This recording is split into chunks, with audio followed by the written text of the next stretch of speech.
என்ன பண்ணுவாங்கன்னா every 2 years என்ன பண்ணுவாங்கன்னா இஸ்ரேல்லேருந்து ஈரான் எங்கே சேட்டலைட் பிடிச்சிட்டு ஒரு 3 இடத்த ரெட் சர்க்கிள் போட்டு இங்கெல்லாம் நியூக்ளியர் சொல்லி சர்வதேச வைப்பாங்க. ஆக்சுவலி ஒழுங்காக ஜூம் பண்ணி பார்த்தா அங்கே ஆடு நான் ப்ரொலிஃபரேஷன் ட்ரீட்டி அப்படின்னு இருக்குது. இந்த அணு ஆயுதத்தெல்லாம் குறைக்கிறதுன்னு ஒரு ட்ரீட்டி, அதில் கையெழுத்து போட மாட்டோம். அவன் அடாவடியாக ரவுடித்தனம் பண்ணிக்கிட்டா அவனை கேட்க யாருக்குமே துப்பு கிடையாது. அமெரிக்காவுக்கு 1953 இருந்து ஈரானை சீர்குலைக்கணுன்ற ஒரு நோக்கம் இருக்கு. இன்னைக்கு மக்களுக்கே அந்த எண்ணம் வருது, மக்களே டிமாண்ட் பண்றாங்க அணு ஆயுதத்தை வச்சுக்கோ அப்படின்னு. இங்க ஒரு திருட்டு வேலை பார்க்கணும்னாலும் இந்த G7 ஒரே மாதிரி தான் செயல்படுறோம். அது அமெரிக்கா தான் ஃபர்ஸ்ட் அடிக்கும், இவங்க எல்லாம் கையை கட்டி பின்னாடி விடுவாங்க.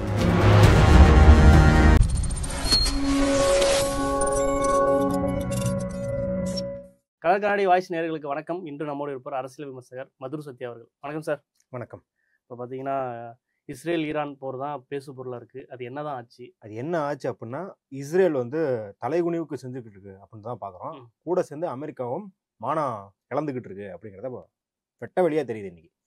ஏன்னா அயன் டோம் சிஸ்டம் நாளைக்கு காலையில் எந்திரிச்சு பார்த்தீங்கன்னா ஈரான் இருக்காது, நம்மளால் எப்படி நாளைக்கு காலையில் எழுந்திரிச்சு பார்த்தா பாகிஸ்தான் இருக்காதுன்ற மாதிரி வீராவேசம் பேசினாரோ அதே போல் நேத்தன்யாஹூ பயங்கரமான வீராவேசம் பேசினாரு. இன்னைக்கு பார்த்தீங்கன்னா அவங்க ஸ்டாக் எக்ஸ்சேஞ்ச் மேலேயே அடிச்சிருக்காங்க, டார்கெட்டடாக அடிச்சிருக்காங்க. ஸ்டாக் எக்ஸ்சேஞ்ச் இதனால 3% விழுந்து இருக்கு. அவங்களுக்கு ஏறக்குறைய ஒரு 400 பில்லியன் அளவுக்கு சரிவு ஏற்படலாம் இந்த தாக்குதல்னால அப்படின்னு எக்ஸ்பெக்ட் பண்ணப்படுது. அப்போ அந்த அளவுக்கு இஸ்ரேலோட உண்மைத்தன்மை என்ன, எவ்வளோ வீக்காக இருக்காங்க அப்படிங்கிறது தெரியுது. கண்டிப்பாக ஈரான் இஸ்ரேல் மற்றும் அமெரிக்காவோட கூடுதல் பலத்துக்கு ஈடு கொடுக்கும் அளவுக்கு ராணுவ சக்தி இருக்கான்னு கேட்டால் கிடையாது. ஏன்னா இன்னைக்கு ஈரான் ஈரானோட பலத்தில் சண்டை போடுறான், இஸ்ரேல் பலத்தில் சண்டை போடல. அவன் UK, France, Germany, US, India முதற்கொண்டு எல்லா நாட்டோட பலத்தையும் எல்லா நாட்டோட ஆயுதங்களையும் எல்லா நாட்டிலேருந்து வர பல பில்லியன் டாலர் இன்வெஸ்ட்மெண்ட்டையும் வச்சுக்கிட்டு சண்டை போட்டுக்கிட்டு இருக்கான்.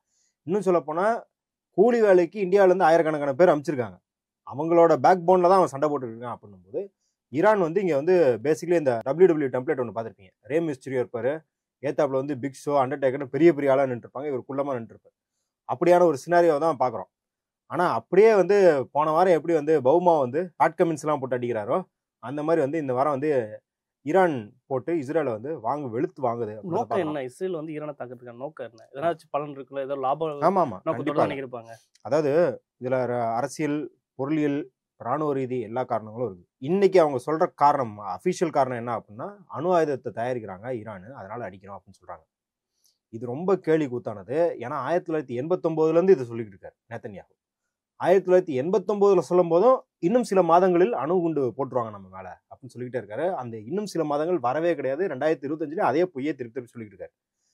அவங்களுக்கு இது அரசியல் காரணம் ஏன் அப்படின்னு கேட்டா, நேத்தன்யாஹூக்கு இங்க மோடி அவர்களுக்கு பாகிஸ்தான் எப்படியோ, அதாவது வேலையில்லா திண்டாட்டம், விலைவாசி ஏற்றம் வந்துருச்சு, பயங்கரமான சாதிய மோதல்கள்லாம் வருது, இங்கே மக்களுக்கு கல்வி இல்லை, வேலை வாய்ப்பு இல்லை அப்படின்னா பெரிய பிரச்சனை வரும்போது என்ன பண்ணுவார், பாகிஸ்தான் ப்ளீஸ் ஹெல்ப் மீ அப்படின்னு பாகிஸ்தானை கூட்டுவார் இல்லையா.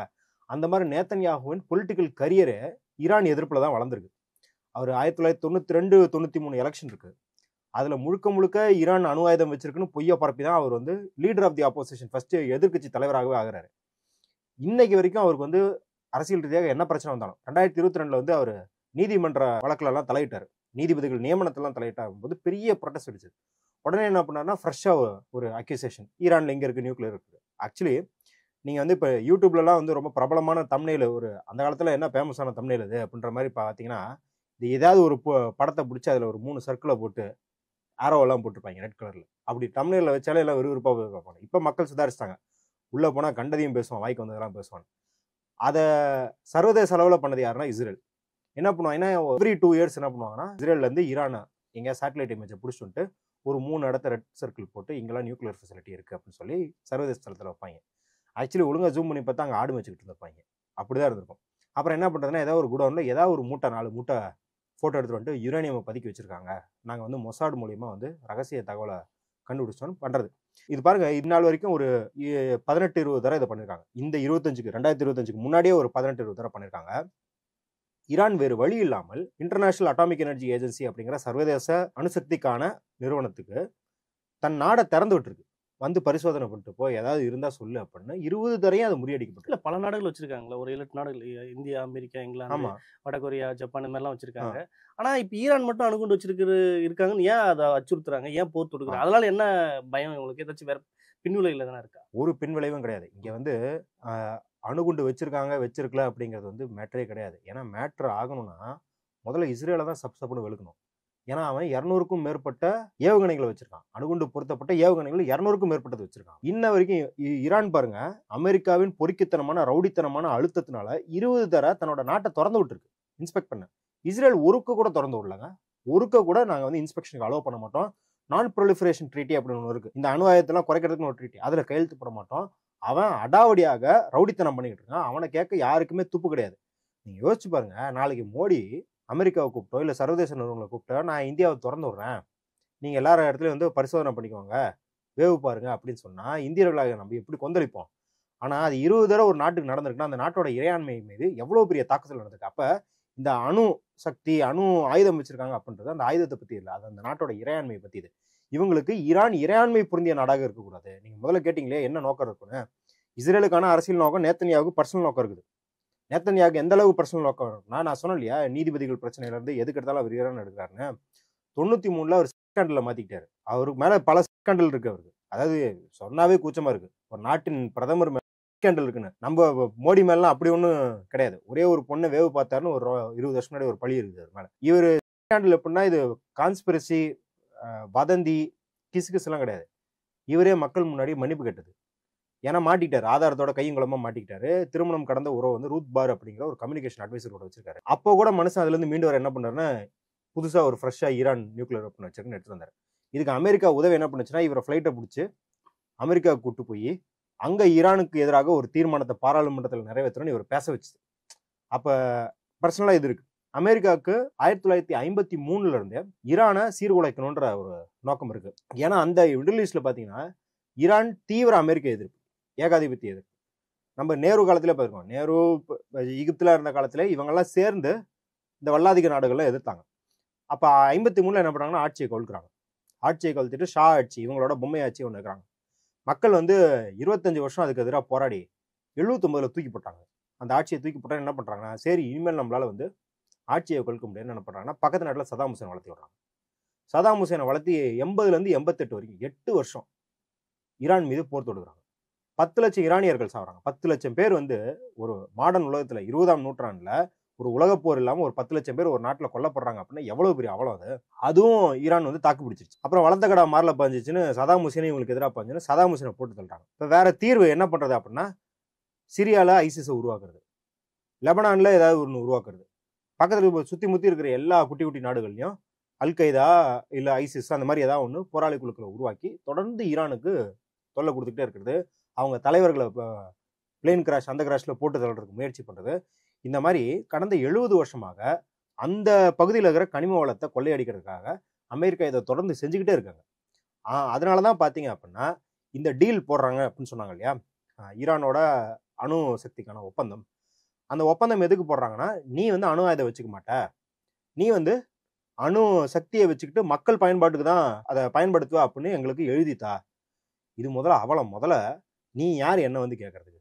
அதாவது ஈரானோட கிளைமே என்ன இருந்திருக்கு அப்படின்னா, எவ்வளோ டெக்னாலஜி வருது இன்னைக்கு, ஆர்டிஃபிஷியல் இன்டெலிஜென்ஸ் டெக்னாலஜி, இந்த இந்த டெக்னாலஜிலாம் இருக்கு. ஏதாவது ஒரு நாடு இன்னொரு நாடு இந்த டெக்னாலஜி யூஸ் பண்ணாதுன்னு சொல்ல முடியுமா? அப்ப அதே போல என்ன எப்படி நீ நியூக்ளியர் எனர்ஜி யூஸ் பண்ணாதுன்னு சொல்லுவ? சரி, இதெல்லாம் தாண்டி உனக்கு அமெரிக்காவுக்கு வந்து மிலிட்டரி பலம் அவ்வளோ இருக்குது. எப்படின்னா ஒரு அடுத்த 19 நாடுகள் சேர்த்தா எவ்வளோ மிலிட்டரி ஆட்கள், எவ்வளோ மிலிட்டரி ஸ்பெண்டிங் இருக்குமோ அது ஒரு நாடா அமெரிக்கா பண்ணுது. அவ்வளோ மிலிட்டரி பலத்தை வச்சிருக்கிற, பொருளியல் பலத்தை வச்சிருக்கிற, அரசியல் பலத்தை வச்சிருக்கிறன்ற ஒரே காரணத்துக்காக நீ இதெல்லாம் என்னை மசிய வைக்கிற. இருந்தாலும் பரவாயில்லன்னு மக்கள் நலனுக்காக. ஏன்னா மக்களால ஒவ்வொரு முறை பொருளியல் தடைகள் போடும்போது தாங்க முடியல ஈரானால. பல லட்சம் பேர் வேலை இழக்கிறாங்க, பல லட்சம் பேர் வந்து பட்டிக்கு அவதிப்படுறாங்க. மூலப்பொருட்கள் உற்பத்திக்கு மூலப்பொருள் இறக்குமதி செய்ய முடியலன்றதுனால 2015ல தன்னோட தன்மானத்தை இறக்கிக்கிட்டு ஈரான் போய் ஒபாமா கிட்ட சைன் போட்டுச்சு. சரியா, நீ சொல்றபடியே என்கிட்ட இருக்கிற யுரேனியத்துல 98% நான் வெளியேற்றிடுறேன், மிச்சம் இருக்கிறத வச்சுக்கிட்டு நான் சிவிலியன் யூஸ்க்கு, பவர் ஜென்ரேஷன், மெடிக்கல் யூஸுக்கு கொஞ்சம் செலவு பண்றேன்னு சொல்லிச்சு. எவ்வளவு ஒரு அக்கிரமம் பாருங்க. 2015ல அவர் ஒப்பந்தத்தை போட்டு போறாரு. ஈரான் இவ்வளவு இறங்கி வந்து ஒப்பந்தத்துல சைன் பண்ணுது. 2018ல கேஷுவலா ட்ரம்ப் கேன்சல் பண்ணாரு அந்த டீல. அவன் தான் போட்டான், அவன்கிட்ட போய் கேளு அப்படின்னு. இது எவ்வளவு ஒரு அறமற்ற ஒரு தன்மை. அப்போ இப்படி இருக்கிறதுக்கு காரணம் என்ன அப்படின்னா, இந்த டீல் பேசுகிறாங்க, 5 ரவுண்டு பேசுகிறாங்க. இதில் மேலும் கண்டிஷன்ஸை கேட்குறாங்க. நீ வந்து சிவிலியன் யூஸ்க்கு வச்சுக்கிட்டா கூட நான் வருஷத்துக்கு இத்தனை முறை இன்ஸ்பெக்ஷன் நடத்துவேன், நான் சொல்கிறபடி நீ செய்யணும், நான் சொல்கிற டெக்னாலஜி தான் இது பண்ணணும். கண்டிஷன் மேலே கண்டிஷனாக போடும்போது ஈரான் அதை ஒத்துக்க மாட்டேங்குது. எந்த நாடுமே அதை ஒத்துக்கூடாது. ஒன்றும் இல்லை, இந்தியாவில் வந்து 123 அக்ரிமெண்ட் மன்மோகன் சிங் வந்து ஜார்ஜ் புஷோட சேர்ந்து சைன் பண்ண போனாங்க. கம்யூனிஸ்டுகள் வந்து எதிர்த்து போராட்டம் பண்ணாங்க. ஏன்னா அதில் ஹைட் ஆக்ட்னு ஒரு கிளாஸ் இருக்குது. அந்த கிளாஸ் படி என்ன அப்படின்னா, இந்தியாவில் எப்போ சந்தேகத்துக்கு இடமாக இருந்தாலும் இல்லை அந்த கண்டிஷன்ஸை மீறுறாங்கன்னு சஸ்பெக்ட் பண்ணாலும் அமெரிக்கா வந்து இந்தியாவை வந்து பரிசோதனை பண்ணுறதுக்காக உள்ளே வரலாம் அப்படின்னு. இது வந்து இந்திய இறையாண்மைக்கு எதிரானதுன்னு கம்யூனிஸ்டுகள் போராடி கூட்டணி விட்டியே வெளியே வந்தாங்கன்றது நம்மளுக்கு வரலாறு தெரியும். அந்த ஒரு கண்டிஷனுக்கே அப்படின்னும் போது ஈரான் வந்து ஒரு தன்னிச்சையான ஒரு நாடாகவே இயங்க முடியாது, அமெரிக்காவின் அடியால் போல வேலை பார்க்கணும் அப்படின்ற அளவுக்கு நீ கண்டிஷன் போடுற அப்படின்னா ஈரான் எப்படி ஒத்துக்கும்? அப்போ என்ன பண்ணுறாங்க அப்படின்னா, இஸ்ரேலை வச்சு அடிக்கிறது. இஸ்ரேல் போய் அடிப்பான். ஏன் அடிக்கிறான்? அணு ஆயுதம் வச்சிருக்கேன்னு சொல்லி அடிக்கிறான். இப்போ வந்து வலிஞ்சு நீ என்கிட்ட டீல் போட்டினா தான் அவன் அடிக்க மாட்டான். ஏன்னா நான் டீல் போடுறேன்னா என்ன அர்த்தம்? நான் டீல் போடுறேன்னா உனக்கு ஒரு சர்டிஃபிகேட் தரேன். ஆமாப்பா இவன்ட்ட அணு ஆயுதம் இல்லை, எங்க ஒப்பந்தத்துப்படி அவன் அணு ஆயுதம் வச்சுக்காம அணு மின் தான் தயாரிக்கிறான். அப்போ உனக்கு சர்டிஃபிகேட் வாங்கணும், அவன்கிட்ட அடி வாங்கக்கூடாதுன்னா என்கிட்ட ஓடி வந்து மண்டியிடு அப்படிங்கிறதான் அமெரிக்கா. அதுதான் இதோட பின்னாடி இருக்கிற நோக்கம் இயக்குது. அதனாலதான் தொடர்ந்து இந்த போரை வந்து முடிவுக்கு கொண்டு வரதுக்கான எல்லா சாத்தியக்கூறுகள் இருந்தாலும் ட்ரம்ப் என்ன நினைக்கிறாருன்னா, அது முடிவுக்கு வரும்போது அது இஸ்ரேல் அட்வான்டேஜ்ல முடிவுல இருக்கணும். ஈரான் திருப்பி அடிச்சதுனால நாங்கள் முடிவு கொண்டு வந்துட்டோம்னு இருக்கக்கூடாது. அப்படி கொண்டு வந்துட்டா என்ன அர்த்தம்? அவன் தன்னோட இறையாண்மையில் நிர்ணயித்துட்டான்னு அர்த்தம். என் நாட்டை நான் தானே நிர்வகிப்பேன், நீ எவ்வளோ பெரிய ஆளா வேணாலும் சப்புன்னு அப்பி விடுவேன் அப்படின்னு அவன் சொல்றான்னு அர்த்தம். அந்த நிலைமைக்கு போயிடக்கூடாதுன்னா ட்ரம்ப் தொடர்ந்து நாங்கள் வந்து உங்கள் தலைவர் எங்கே இருக்காருன்னு தெரியும், அவரை வந்து தாக்குனா அவர் செத்து போயிடுவார்னு எங்களுக்கு தெரியும், இருந்தாலும் கருணையோட விட்டு வச்சிருக்கோம், இந்த கருணைக்கு வந்து ரொம்ப நாள் நீடிக்காது இது அப்படின்ற மாதிரியான வாய்ஸோடலாம் பேசிக்கிட்டு. அதே மாதிரி ஈரான் அந்த காமினி தலைவர் இருக்காருல்ல, அவர் உறுதியா நிற்கிறாரு, நான் வந்து சமரசம் அடிக்க. அதுக்கு முன்னாடி ரஷ்யாவும் சீனாவும் இருக்குதா சொல்றாங்க, உண்மைதானா? இல்லை, ரஷ்யா சீனா இப்போ நேரடியாக இப்போ அமெரிக்கா இஸ்ரேலுக்கு சப்போர்ட் பண்ணுற மாதிரிலாம் பண்ண முடியாது. கொஞ்சம் கொஞ்சம் ஏதாவது சப்போர்ட் பண்ணலாம், ஆர்ம்ஸ் ட்ரேட் பண்ணலாம், சில ட்ரேடு பொதுவான வர்த்தக டீல் கூட போட்டுக்கலாம் முடிய. இந்த நேரத்தில் அவசரமாக வந்து நீங்கள் வந்து சைனா வந்து பாகிஸ்தானுக்கு உதவுற மாதிரி ஈரானுக்கு உதவ முடியாது. இந்த ஆப்ரேஷன் சிந்தூர் அப்பெல்லாம் சொல்கிறாங்க, ஆப்ரேஷன் சிந்தூர் தொடங்கினதுக்கு அப்புறம் கூட சீனா வந்து ரகசியமாக விமானங்களையும் ஆயுதங்களையும் அமுச்சு வச்சாங்க பாகிஸ்தானுக்கு, இலவசமாகவே அமுச்சு வச்சான்ற வதந்தியோ இல்லை யூகமோ சொல்கிறாங்க. அப்படியெல்லாம் ஈரானுக்கு இப்போ அனுப்ப முடியாது, தொலைவு ஜாஸ்தியாக இருக்குது, கண்டுபிடிச்சிருவாங்க. ஸோ நேரடியாக அப்படி உதவுறதுக்கெல்லாம் வாய்ப்பு கம்மி. ஒருவேளை போர் ரொம்ப வீரியமா போச்சுன்னா கண்டிச்சாங்கல்ல சீனாவும் இருக்கட்டும், அது சவுதி கூட தான் கண்டிச்சான். கண்டிக்கிறதுனா யார் வேணாலும் கண்டிக்கலாம். அது சவுதி வந்து ரொம்ப நாளாக கண்டிச்சுட்டு இருக்கான். ஆனால் சவுதி வந்து இலவசமாக பஞ்சர் ஓட்டி தருவேன் அமெரிக்காவுக்கு. அங்கே போய் யமனில் குண்டு போட்டு வந்து ஏர்கிராஃப்டிங் நிறுத்தினா பழுது பார்த்து பெட்ரோல்லாம் அடிச்சு தந்துடுவான் சவுதி. அந்த மாதிரியான துரோகி அவன். கண்டிச்சதெல்லாம் பெரிய மேட்டர் கிடையாது.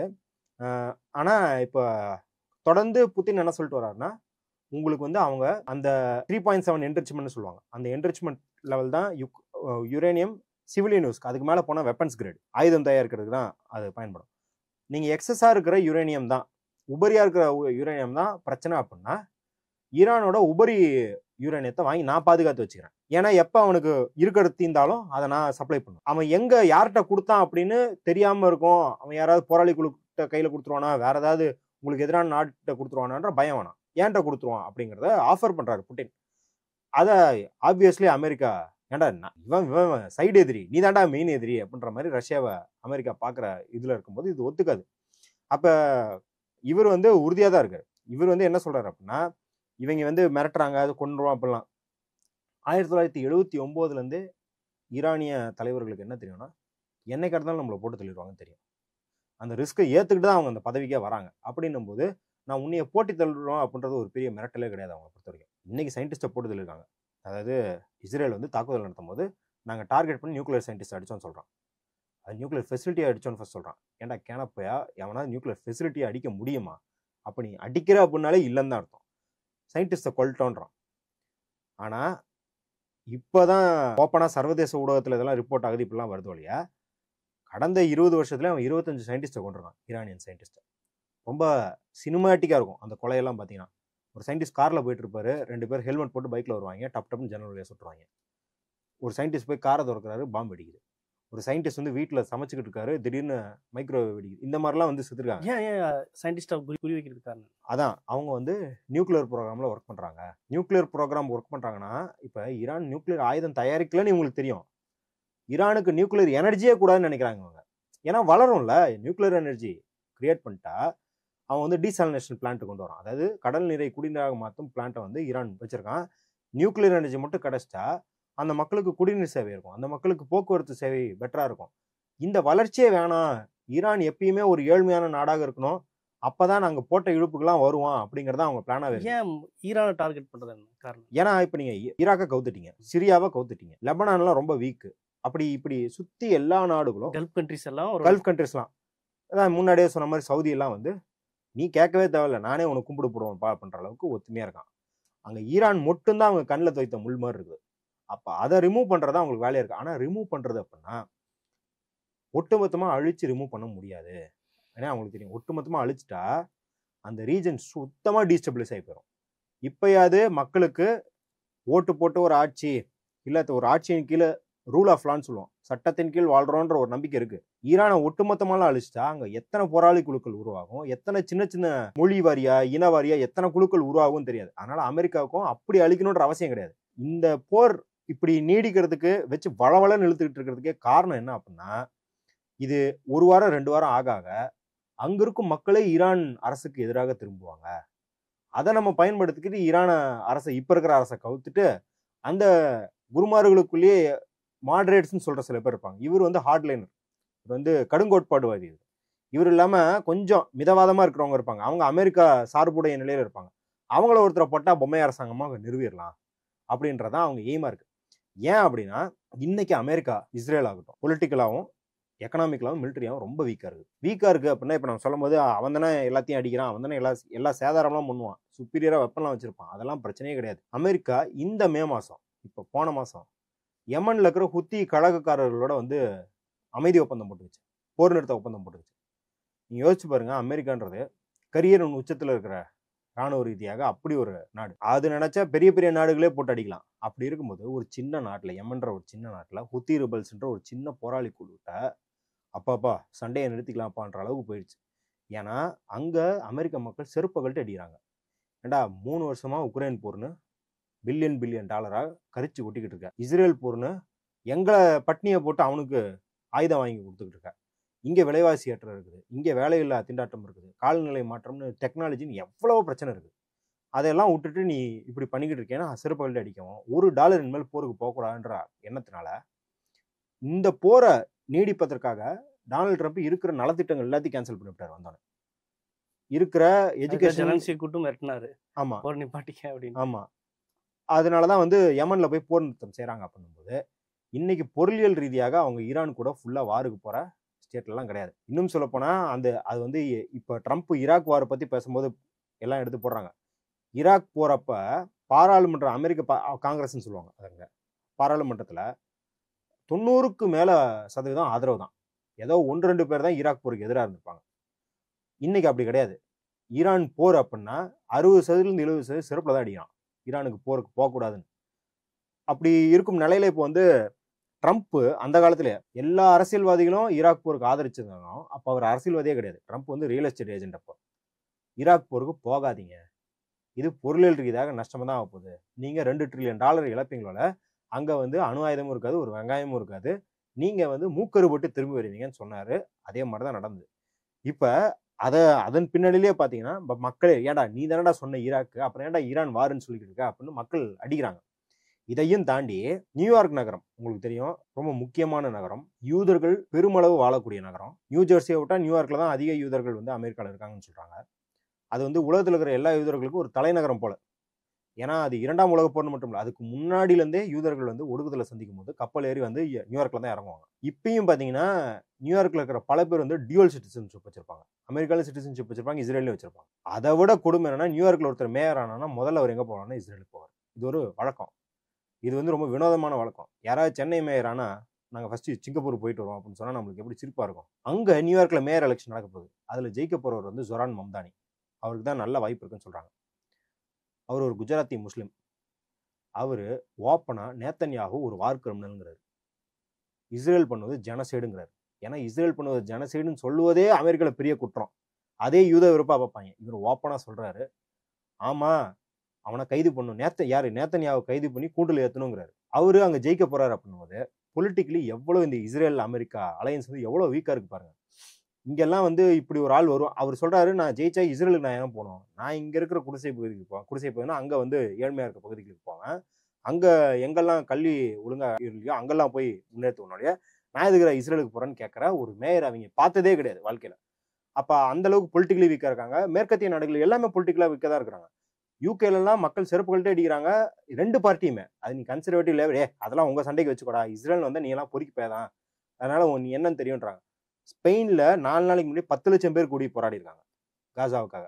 அப்போ ஒட்டுமொத்தமா மக்கள் சக்தி வந்து இந்த மேற்கத்திய அரசாங்கங்களுக்கு எதிராக இருக்குது. இத்தனை வருடம் இதை என்னென்ன பிளவெல்லாம் ஏற்படுத்தினாங்களோ அரசாங்கங்கள், இதா இன்னைக்கு அவங்களுக்கே திரும்பி அது எதிராக செயல்படுது.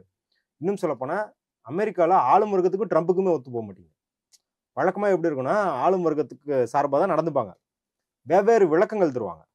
ஆனா இப்ப ஆளும் வர்க்கத்துக்கு ட்ரம்புக்குமே ஒரு பெரிய அடிதடியா இருக்குது.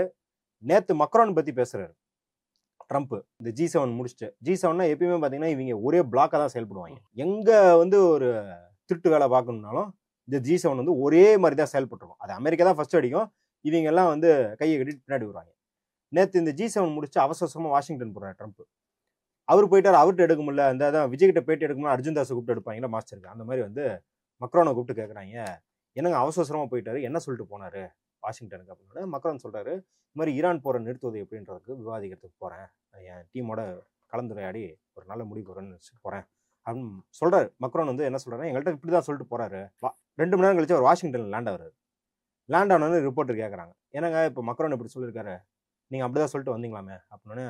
அவன் கிடக்குறான் ஒரு விளம்பர பிரியை, 24 மணி நேரம் விளம்பரம் தேடுறதா அவனுக்கு வேலை, என்னை பத்தி பேசி விளம்பரம் தேடிக்கிறான், எப்பயுமே பொய்யா பேசிட்டு தெரியுவான்னு மக்ரானை திட்டாரு. உலக நாடுகள்ல அதுவும் வல்லரசு நாடுகளுக்கு மத்தியில இப்படியெல்லாம் பேசிக்கிட்டுன்றது வரலாறுலே கிடையாது. பேசிக்கலி என்ன பண்ணுவாங்கன்னா, இப்ப அமெரிக்க ஏகாதிபத்தியம்ன்றது வந்து ஒரே மாதிரி தான் நடக்கும். அது எப்பயுமே கனிம வளங்கள் ஆட்டைய போறதுக்கு, எண்ணெய் ஆட்டைய போறதுக்கு, பொருளியல் ரீதியாக அதுதான். அது வந்து அப்படிதான் நடந்துக்கும். என்ன அப்படின்னா, ஒபாமானா ஒரு அறிவார்ந்த விளக்கம் தருவாரு, பைடன்னா அவர் ஒரு டிசைன், புஷ்னா கொஞ்சம் வந்து வெள்ளை இனவெறியா ஒரு விளக்கம் தருவாரு. இந்த விளக்கங்கள் தான் மாறும் ஒழிய போக்கு எதுவும் மாறாது. நோக்கங்கள்லாம் ஒண்ணுதான். நோக்கம் போக்கு எதுவுமே மாறாது. ஒபாமா பயங்கர இஸ்லாமிக் டெரரிசம்னு நான் சொல்ல மாட்டேன், டெரரிசம் தான் சொல்லுவேன். ஏன்னா டெரரிசம்க்கு மதம் கிடையாது. நம்ம இஸ்லாமிக் டெரரிசம் சொல்லிட்டோம், இஸ்லாமிய சொந்தங்களை நம்ம வந்து கை விட்டுறோம் அப்படின்னு சொல்லிட்டு சிரியாவில் போய் குண்டா போட்டுருப்பாரு இருந்தாலும். ஆனா இன்னைக்கு வந்து ட்ரம்ப் பேசுறதுனால என்ன ஆகுதுன்னா, இந்த முரண்கள்லாம் வெட்ட வழியா வெளியே தெரியுது. அந்த ஆள் வந்து ஓப்பனா பேசி, என்னடா இவ்வளவு பிராங்கா பேசுற மாதிரி பேசுறாரு. ஜெலின்ஸ்கி உக்ரைன் அதிபரை உட்கார வச்சு வெளுத்து வாங்குறாரு. சவுத் ஆப்பிரிக்கா தலைவரை கூப்பிட்டு வந்துட்டு அவர்கிட்ட போய் பேசிக்கிறார், கான்ஸ்பிரசி தியரி பேசிட்டு இருக்காரு. பாரு, உங்க நாட்டுல ஆயிரக்கணக்கான வெள்ளையர்களை கொண்டியாமா அப்படின்னு. டேய் நீ ஏண்டா இதெல்லாம் எங்க இதுல எவ்வளவு பழைய வதந்தி, இதை தூக்கிட்டு வந்திருக்க அப்படின்ற மாதிரியான வதந்தி. அப்ப இப்படி ஒரு சிச்சுவேஷன்ல வெஸ்ட் இருக்கும்போது இந்த ஈரானை போய் நாங்க வந்து அடிச்சு துவம்சம் பண்ணிடுவோம், பஸ்பம் ஆயிடுவேன், இந்த மேப்ல எங்க இருக்குன்னே தெரியாது அப்படின்ற மாதிரி வசனங்கள்லாம் இன்னைக்கு வந்து மக்கள் பார்வையில வந்து ரொம்ப நகைப்புக்குரியதாக இருக்கு. பெரிய அயன் டோம்லாம் சொல்லிக்கிட்டு இருந்தாங்க. அதெல்லாம் தாண்டி இன்னைக்கு ஸ்டாக் மார்க்கெட் அடிக்குது அப்படின்னும் போது, ஆயுத ரீதியாக இந்த கடந்த ஒரு 2 வருடங்களாகவே ஏன் இந்த போரை தொடர்ந்து நடத்திக்கிட்டு இருக்காங்க அப்படின்னா, காசா மீதான அழிப்பு. இந்த காசா மீது இஸ்ரேல் வந்து தாக்கிட்டு இருக்காங்க, திடீர்னு வந்து ஈரான் பக்கம் இல்ல. அதுதான் அது என்ன ஆகுது அப்படின்னா, முதல்ல 2026 எலெக்ஷன் வருது, காசா மீதான தாக்குதல்ல எதிர்ப்பு வந்துருச்சாங்க பயங்கரமா. உலகம் முழுவதும் வந்திருக்கு, இஸ்ரேலுக்குள்ளே வந்திருக்கு. இஸ்ரேலுக்குள்ளே ஒரு தீவிர எதிர்ப்பு வருது. அங்க பார்லிமெண்ட்ல கூட ஒரு உறுப்பினர் வந்து கடுமையா சாடுறாரு. ஆமா, ஹரஸ்ன்னு சொல்லிட்டு ஒரு பத்திரிகை இருக்காங்க இங்க, நம்ம இந்த ஒயர் பத்திரிகை மாதிரி ஹரஸ்ன்னு ஒரு பத்திரிகை இருக்கு. அந்த பத்திரிகையை பார்த்தீங்கன்னா தெரியும், இஸ்ரேலுக்குள்ளேயே இந்த அளவுக்கு ஒற்றை ஆதரவெல்லாம் கிடையாது. அங்கேயே சங்கி மாதிரி இனவெறியர்கள் தான் ஆட்சியில் இருக்கிறாங்க. ஆனா அங்கேயும் ஒரு கணிசமான இடதுசாரி இல்ல ஜனநாயகத்தை சென்ட்ரிஸ்டா இருந்தா கூட போதும், குழந்தைங்களை கொள்ளாத அப்படின்ற அளவுக்கு கேட்கற அளவுக்கு அங்க சக்திகள் இருக்கு அப்படின்னு தெரியும். அதை ஈடுகட்டணும். இன்னொன்னு அதை என்ன சொல்ல வந்தோம்னா, இந்த ஆயுதம் இருக்கு இல்லையா, ஆயுதம் பயன்படுத்துறாங்க இல்லையா, ஆந்தனி லோவன்ஸ்ன்றவர் ஒரு புக் எழுதியிருக்காரு. அவர் ஒரு யூதர், ஒரு பத்திரிகையாளர். அவர் இஸ்ரேல்ல பாலஸ்தீன்ல ரொம்ப வருஷங்கள்ட்ட இருந்து ஆய்வு பண்ணி எழுதுறாரு. இந்த புத்தகத்தின் பேரு கேட்டாலே நம்மளுக்கு ஒரு மாதிரி, என்னடா இவ்வளோ மோசமா இருப்பாங்களா மனுஷங்க இருக்கும். பாலஸ்தீனியன் லெபார்டரின்னு பேர் அந்த புக்கு. ஏன் பாலஸ்தீனியன் லெபார்டரின்னு அந்த புக்கு பேர் வச்சிருக்காருன்னா, இஸ்ரேல் தனது ஆயுதங்களின் வலுவை ஆயுத விற்பனைக்கு பறைசாற்றுவதற்காக லெபார்டரி மாதிரி பாலஸ்தீனை யூஸ் பண்ணுது. பாரு, நான் ஒரு ராக்கெட் வச்சிருக்கேன், அடிச்சு 500 பேர் சாவறான், இதான் இருக்குல்ல சிறந்த ராக்கெட். ஒரு டெமோ மனிதர்களை கொன்று டெமோ காட்டிக்கிட்டு இருக்கு. அந்த டெமோல இன்னைக்கு வந்து பெரிய அடி விழுந்திருக்கு. ஈரான் வந்து அயன் டோமை தாண்டி சூப்பர்சானிக் மிசைல் வந்து சிவிலியன் இருக்கிற லொகேஷன் ஆகட்டும், அமெரிக்கன் எம்பசி வரைக்கும் ஹாஸ்பிட்டல் கூட தாக்குனதாகவும். அதாவது இன்னைக்கு இப்ப பாருங்க, ஹாஸ்பிட்டல் தாக்கிட்டோம், ஐயோ ஹாஸ்பிட்டல் தாக்கிட்டோம் கொடூரமான. அது என்ன சொல்லுவோம்னா, இப்ப நீங்க வந்து என்னை கத்தியில குத்திங்கன்னா தப்பு. ஆனா இப்ப நான் உங்களை துப்பாக்கியில சுட்டுட்டு இருக்கும்போது நீங்க கத்தியில வந்து குத்துனீங்கன்னு வச்சுக்கோங்களேன், கத்தியில குத்துனதா பெரிய மேட்ரு. அவன் கடந்த 2.5 வருஷத்துல 76 ஹாஸ்பிட்டல்ல பக்கம் பாலஸ்தீன் லெபனான்ல 40 ஹாஸ்பிட்டல், பாலஸ்தீன்ல 36 ஹாஸ்பிட்டல்ல உடைச்சிருக்கான். யாரு? இஸ்ரேல். அது டார்கெட்டட் ஸ்ட்ரைக்கிங்.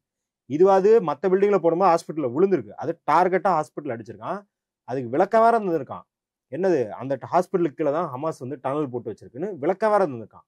ஒரு குழந்தைகளை கொள்றதுக்கு இப்படி எவனா விளக்கம் தந்துட்டு அடிப்பானா? சரி, பாலஸ்தீன் லெபனான்லாம் விட்டுரு.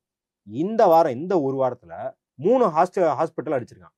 எங்க? ஈரான்ல. அப்புறம் அவன் திருப்பி அடிக்கும் போது மட்டும் ஐயோ அம்மா போச்சேன்னு கத்துறது. அங்க வந்து 700 கிட்ட மக்கள் இறக்குறாங்க. எங்க? ஈரான். இவன் இப்பதான் 21 பேர் இறந்துருக்காங்கன்றான். இப்ப யாரு ஒடுக்குறவன்? அப்ப இது மக்களுக்கு வெட்ட வெளிச்சு எடுத்துருது. இன்னும் இந்த ஆபரேஷன் சிந்தூர் நடந்தும் போதே ஏன் டொனால்டு ட்ரம்ப் ஓடி வந்து அந்த சமாதானத்தை சாத்தியப்படுத்துறான்னு சொல்றாங்க அப்படின்னா, டசால்ட் நிறுவனத்தோட, இந்த ரஃபேல் கொடுத்த நிறுவனத்தோட பங்கு எல்லாம் சரியா இருந்துச்சு. அதே சைனாக்காரன் பாகிஸ்தானுக்கு விமானம் கொடுத்தானே, அவன் ஷேர்ல 40% அதிகம் இருக்கிடுச்சு. அப்ப போர்ல நீ இந்தியா பாகிஸ்தான் என்ன விளக்கங்கள் தருதோ மார்க்கெட்ல பிரதிபலிச்சிருச்சு, யாரு விமானம் விழுந்துச்சு, யாரு விமானம் நிலச்சிச்சு. அப்ப வெஸ்ட்ல இருக்கிற நாடுகளுக்குலாம் என்ன பதட்டம் ஆகி போச்சுன்னா, நம்ம ஆயுதத்தை வச்சு தான் பொழப்பு ஓட்டிக்கிட்டு இருக்கோம். 2ஆம் உலகப் போர்ல இருந்து மக்களுக்கு வளர்ச்சி எதுவும் தெரியல. தொடர்ந்து கொரியா போர், வியட்நாம் போர், கல்ஃப் போர், இப்படி போர் நடத்தியே நம்ம எக்கானமியை பொழைக்க வச்சுட்டு இருக்கோம். இன்னைக்கு அந்த போரை நிலைநிறுத்துற ஆயுத வர்த்தகத்தையே, உன் ஆயுதம்லாம் ஒண்ணுமே இல்லைன்னு ஒருத்தன் ப்ரூவ் பண்ணிட்டு போயிட்டானா பெரிய பிரச்சனையா இருந்தா அந்த போர் நிறுத்தத்தை பண்றாங்க அப்படின்னும் போது, இன்னைக்கு இஸ்ரேல் வாங்குற ஒவ்வொரு அடியும் இவங்களுக்கு அதுல பெரிய அந்த மிலிட்டரி இண்டஸ்ட்ரியல் காம்ப்ளெக்ஸ் சொல்றாங்க இல்லையா, மிலிட்டரியும் அங்க இருக்கிற உற்பத்தியும் அதாவது பிரிக்கவே முடியாத அளவுக்கு ஒரு இணைப்பை ஏற்படுத்தி அதுல இருந்து நாட்டை நடத்திட்டு இருக்காங்க இல்லையா, அந்த மிலிட்டரி இண்டஸ்ட்ரியல் காம்ப்ளெக்ஸ் மேல அடி. அது ஒவ்வொரு செங்கலா உருவுறதா மொசாட் மேலே அடிச்சதா சொல்றாங்க. ஆமா, மொசாட் வந்து எவ்வளவு இன்டெலிஜென்ஸ் இருக்கு, எல்லாம் இன்னைக்கு வந்து எல்லாமே வெட்ட வெளிச்சமா ஆகுது. அமெரிக்கா பென்டகனும் அந்த மாதிரி இதுவும். ஆமா, அந்த அளவுக்கு மோசமா போகுது அப்படிங்கிறது. மக்கள் இப்ப என்ன அப்படின்னா, அமெரிக்கா நான் ஏற்கனவே சொன்ன மாதிரி ஈரான் மக்கள் வந்து ஈரான் அரசுக்கு எதிராக திரும்ப நினைக்குது. ஆனா அது தான் கண்ட்ரோல் இல்லாம என்ன பண்ணிருக்குன்னா, ஈரான் மக்கள் ஈரான் அரசுக்கு ஆதரவா மாறிக்கிட்டு இருக்காங்க. யாரெல்லாம் எதிர்த்தாங்களா கூட அவங்க கூட என்ன நினைக்கிறாங்கன்னா, நீங்க முதலே கேட்ட மாதிரி நார்த் கொரியா மேல அடிக்க மாட்டாங்க, இந்தியா மேல அடிக்க மாட்டாங்க, பாகிஸ்தான் மேல அடிக்க மாட்டாங்க. ஏன்? ஏன்னா அவன் அணுகுண்டு வச்சிருக்கான். அப்ப நம்ம ஏன் அணுகுண்டு வச்சு கூடாதுன்னு, முன்னாடி அரசுக்கு மட்டும்தான் அந்த எண்ணம் இருந்திருக்கலாம், தயாரிக்கணும்னு எண்ணம் இருந்திருக்கலாம், அதுவும் நிரூபிக்கப்படல. இன்னைக்கு மக்களுக்கே அந்த எண்ணம் வருது. மக்களே டிமாண்ட் பண்றாங்க அணு ஆயுதத்தை வச்சுக்கோ அப்படின்னு. அப்ப தங்கத்தட்டுல வச்சு ஈரான் தன்னாலேயே சாத்தியப்படுத்திருக்க முடியாத ஆதரவுகளை அமெரிக்காவும் இஸ்ரேலும் அவங்களுக்கு தந்துகிட்டு இருக்கு அப்படின்றத பார்க்கலாம். நன்றி.